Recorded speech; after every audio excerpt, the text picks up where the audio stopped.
संपूर्ण सृष्टि के भोग है। इन भोगों की भोगने की इच्छा है, तब तक भगवत मिलन की इच्छा प्रकट ही नहीं हो सकती।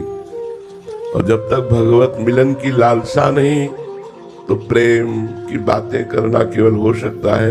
प्रेम प्राप्त होना बहुत दुर्लभ वस्तु है। किस लिए दुर्लभ वस्तु हो गई? इसलिए दुर्लभ वस्तु हो गई कि भोगों का त्यागना कठिन है।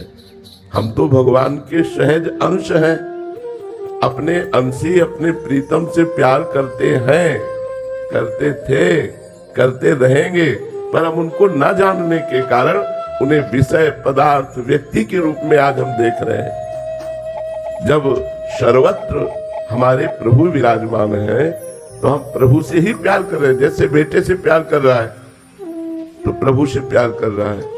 जहां प्रभु अंतर ध्यान हुए तो बेटे के शरीर को जला दिया, बेटे के प्रिय शरीर को गाड़ दिया। तो प्यार किससे कर रहा था? उसी प्रभु के स्वरूप से ही तो प्यार कर रहा था।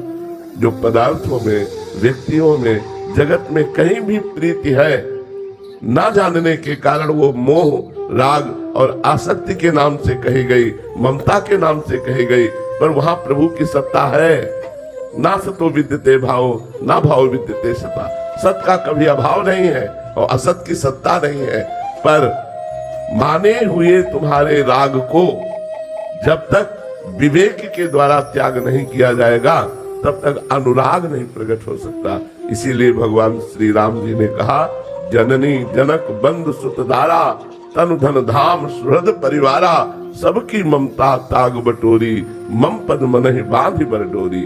अपने मन को जो ममता के छोटे छोटे बंधनों में फंसा हुआ है, इसे हटाकर मेरे चरणों में लगा दो।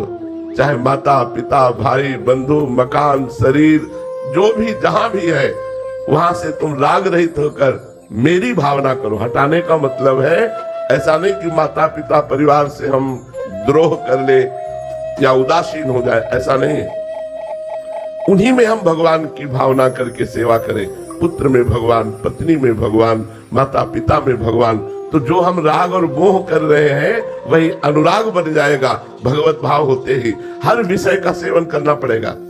गृहस्थ में हो, हर विषय का सेवन करना पड़ेगा, पर वो विषय भगवत प्रसाद रूप से, तो वही अनुराग की तरफ ले जाएगा। और जब विषय को विषय समझकर भोगा जाता है तो राग और आसक्ति होती है, और विषय को प्रसाद समझकर भोगा जाता है तो वही सर्व दुखों का नाश करके भगवत अनुराग प्रकट कर देता है। इसलिए संपूर्ण विषयों को, संपूर्ण संबंधों को भगवत स्वरूप में लीन करके निरंतर भगवान का नाम स्मरण करते